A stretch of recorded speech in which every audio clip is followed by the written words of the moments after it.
But I caught it. And now it's like coming down. Jay's Yeah, no, here it is. Here's the rain.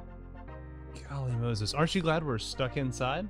Well, we don't have a choice. No, we don't. So being here is what it is. My goodness, it's like super coming down now. That's crazy. I'm glad we have good mics. Yeah. I'm really glad we have good mics. And this is an everyday welcome. My name is Benjamin Hedgspeth, and with me, as always, is my wife, Elizabeth. Yay. And you can talk, right? Yeah, I That's can. Kind I of have what the you do for a ability to living, speak. right? You speak, you talk. But it does Exactly. It does mean I am allowed to make mistakes from time to time. Nope. Because I'm human. Nope. I'm not? You're not allowed to make mistakes. Well, thank you. I appreciate that. All right, so this is episode 4. I know raining. you guys can't hear this. It's in San Diego. Again, we mentioned this, I think, in your live stream earlier. Yeah, today, because it was Just so that it's rainy and gray. It's so rainy. And in San Diego, it's not something that happens every day, but it's not what we're going to talk about No, either. it's not our topic today. There is that song that it never rains in Southern California, but boy, don't they warn you, it pours. Man, it pours. So it's definitely raining, but we are stuck inside today, and that's what we wanted to talk about, because so many of us, not just in California, not just in the United States, but all over the world, we're all stuck inside. Why is that? Well, it's because there's a little bug going around. There is a bug going around. And so we're being safe. Yep. We are practicing social distancing. Yeah, we are not. None of us in our family are in like the danger group. Well, I mean, my grandparents and that kind of thing. But here in our household. 5-person household, none of us are in that danger group. But we are definitely in the could carry it and make somebody else sick group. Right. And so we've done our best to stay out of contact with absolutely anybody else. We've got the people that we've picked up lunch from. That's been about it. Yeah. You know, occasionally we'll go to the grocery store for something we need. But no, we are practicing a very hefty dose of social distancing right now. Not really a phrase before. No, I've last never couple had weeks. to use that phrase. And what's been great is even with the kids have been going to pick up their lunches. That's something that's part of our normal routine, is that the kids eat breakfast and lunch at school as part of how we budgeted all of that. And so suddenly having them home and for an indefinite period of time, needless to say, would cut into a budget in a time when things were already super lean. Yeah. And so we've been super grateful that they continue the lunches, and our spot is a nice little walk outside. Like it's about 5 or 6 blocks. It's not bad. It's super easy walk. Yeah. 0.4 of a mile. And so it kind of is one of those things like, okay, break up the day, go for a walk, come back. But Feeding San Diego's been there, like just giving out some food staples. None of it, like if you're in the grocery store, would be like super expensive. It's like some potatoes, a couple of apples, some heads of cabbage, that kind of stuff, carrots, celery. Yeah. But it's those little extras that I can use to stretch everything that we have quite a bit. Because I've got a big old stash of dried beans that we're ready to go. And so for tonight, we're going to have cabbage, carrots, and black eyed peas. Are we throwing celery in there too? I guess? Celery would be in with the cabbage. So it's not a cooking show today. But it's all good because it helps you, like she said, you can stretch what you've already got. I can stretch what I have a whole lot longer with those little extras, and I don't have to go to the store to get them. Which means we can maintain our social distancing. Yeah, so it's been nice with all of that to get those little things, just a little added blessing on that. And then our buddy Dale out on the east side of the city, they finally got approved for Cholas Mead to have food distribution there starting tomorrow. I know he's been working to get something a little closer because they're in a neighborhood where a lot of the kids are going to be on their own and having to walk. And it was a far walk to the nearest. Initially, the closest one was an hour away. An hour walk. 53-minute walk for small children, which is a bit much. Yeah, you don't want your kindergartner walking that. No, I mean, because if their parents are out working and you say, hey, take your little brother to go get food, you don't want your kids walking 2 of those hours just to get lunch. That's a little crazy. But that problem has been resolved. Yeah. And thank goodness, kids in one of our most underserved neighborhoods here in San Diego are now getting easy access to food. They also opened up another one at 20 minutes away from Cholas.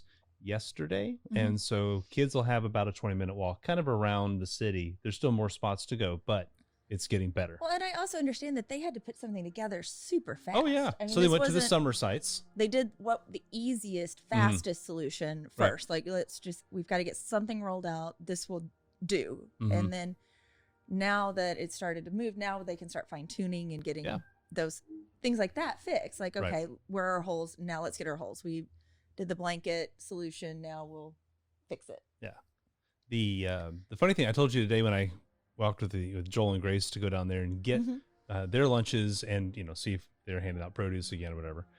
There was a lady from the San Diego Union Tribune down there, and she was interviewing people as they came through. And since we walked, we could stick around for a minute.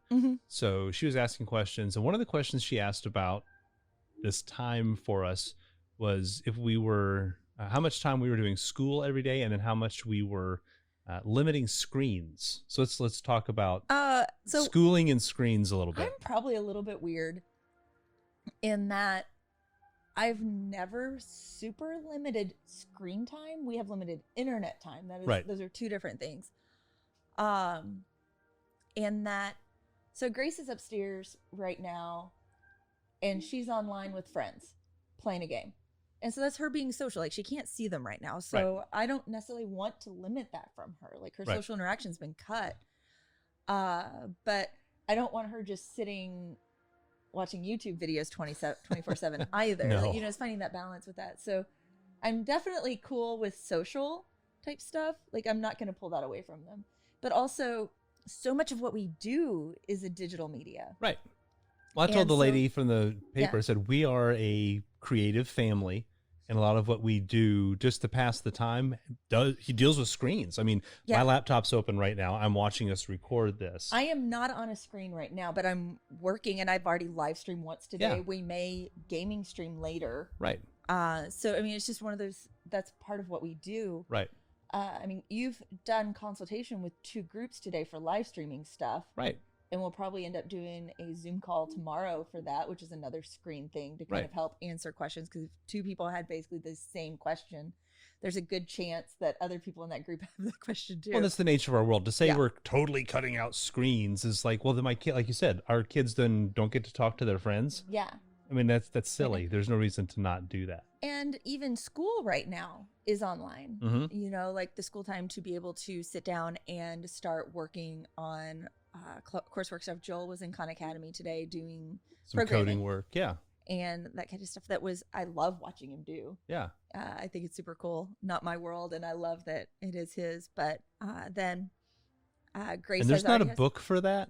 No, oh my gosh, that would be like the worst. Read some books on coding. I'm sure there is coding for dummies out there somewhere, but it's not one of those things that you're going to learn very well just reading a book. You have to do. And if Jay wants to work on his music stuff or his graphic design, it's all going to be on screens. Yeah, and our kids have Wacom boards, so that they're working with graphic design and that kind of thing. So we have a lot of stuff ready for them to be in that world. Right. And even though it's not like, oh, I'm just sitting on social media scrolling. It's not like that. It's actually creating something. And like, I even still have some digital work to do today. Okay. Because I'm going to be trying for my live stream stuff to get a title together and some other things real quickly done so that it'll be a little more finished tomorrow. Well, I finished doing all the video work for week 1, the first 3 episodes of this today. And that's, it's being productive, and it's simple, but it's getting it done and putting it out there. Still have to upload, but it's uploading basically done. It doesn't. No, it's uploading is set it and forget it during dinner or something. Yeah. So, and then we were talking to our friend. And forget it. Thank you, Ron Popeil. We were talking, again, socials, with our friend Ben Baresh. Yeah. And we were there was the, hourly schedule for your kids during the day when you're stuck at home. Yeah. And he was like, well, I'd like to see a little more time on there for creativity. And for us, creative and academic go together. Are very squishy. Yeah. And blurry. Like, they just kind of meld together from one to the other. And some of that may be because I have a very liberal definition of creative. Okay. And that to me, creative encompasses so much. Like if you rock spreadsheets and you are creating spreadsheets that do cool things, that could be a creative outlet for you. That's the way your brain works. Yeah. And it's not the way my brain works. No, but it is still very much a programming thing. Sure, absolutely. And so some people, that's like, yes, I can create incredible things right there. I mean, the word create is right there in it. You're creating spreadsheets. Also, there's just for us academics, especially the age of our children. My children are not super young anymore. I'm not having to worry. I'm not concerned if they can read well or not. Which they can read. Reading, they're great at this point. I mean, our daughter's reading Of Mice and Men, and God, I think she finished it the other day, and that type of thing. So reading level, we're good. Like comprehension wise, they'll be fine. Then writing, they can all write fine. I'm not worried about that one. Right.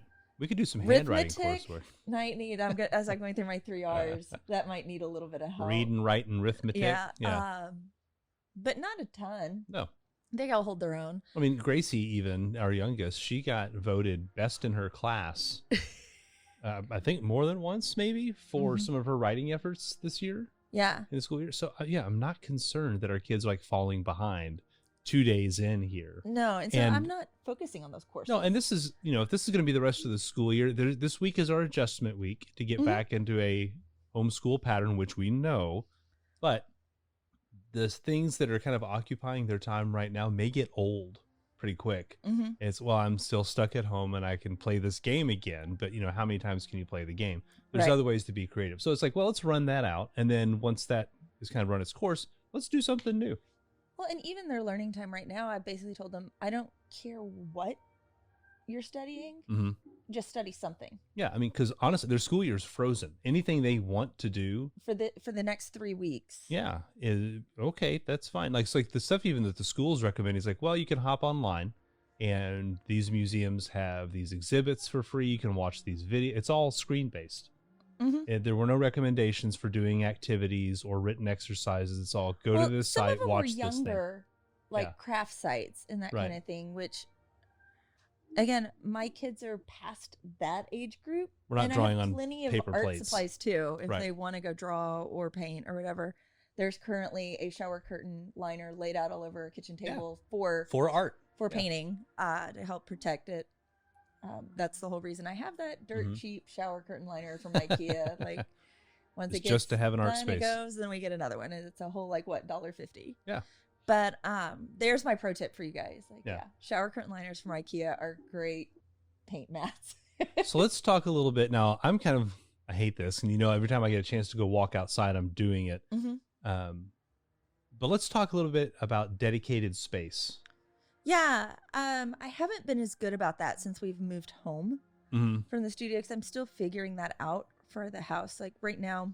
Well, you were recovering from surgery too, so normally you'd be at your art desk. And my art desk is where I paint, but I've found that my lap desk is really great for when I'm inking because it has a great, the angle I can get on it for holding, so I'm not on the desk. And if I put it on the desk, it sits up too high, and it's not very comfortable to work at there. So I've been working from the couch with that. Now, it does kind of trap me because it's a little hard to get up and down when I've got it and I'm working. Especially if you saw my setup right now. I feel like I'm in this little fort right now because I've got my light, my lap desk, this microphone in front of me, the dog bed's on one side. It's like... and you've got your coffee. If I'm going to try to get up, it's going to be a little It's going to take a minute. Yeah. But I was here for a while just from the recovery time, and I don't necessarily have to sit here all the time anymore. But because it was working well from a comfort ergonomic kind of setup, it's where I'm now working for inking. So I'm in the process, the same painting that I was working on in the last episodes, I'm now inking. So that's that. Things are moving along on that front. I'm to the final steps on the inking too, which is nice. I'm doing the little detail work. But yeah, and I know that the kitchen table is not a good spot for me to work. No. And so that's where trying to figure out where I'm going to do computer-based stuff is probably my hard thing now. Right. Because I don't have a dedicated spot for that, because my painting spot and my computer spot for editing should not be the same space. Well, see, and for me, this is where I'm sitting right now on the couch with this. with my computer. This is my creative space. I do better creating here.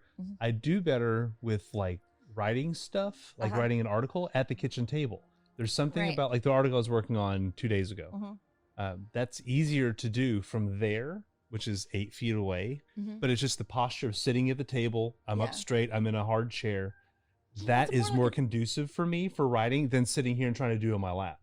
That does not work. But like doing graphic design stuff and other creative, I do better here. And it's just, that's just what it is. It's harder for me to draw at the desk than it is for here. So most of my computer work, I need a desk for. Yeah. Just because it's like editing and that type of thing. It's just doing it in my lap would be like the I have no choice spot to do that. So anyway, well, we're stuck at home. Yep. The kids are here. We're figuring out a lot of stuff right now and how it's all working. I know there's a lot of people who don't have the advantage as we do, as having been a homeschooling family. Yeah. They're having to figure this all out for the very first time. So that adjustment was nothing. Like we didn't blink. No, it didn't dawn on me that was an issue. No. And so it's like, oh, okay. So we know that routine and what that looks like. And we could be a lot more hard-nosed about it than what we are. Well, knowing where their classes are right now. Like our oldest has a pretty easy schedule, so I don't have to be, and he's 18 now. So it's like I'm trying to guide and push and help, but it is what it is. And then just knowing that grade-wise, they're fine. Right. And even if they didn't learn much for the rest of the year, they wouldn't be necessarily behind for where they should be. Well, the odds are if we could be moving soon. Yeah.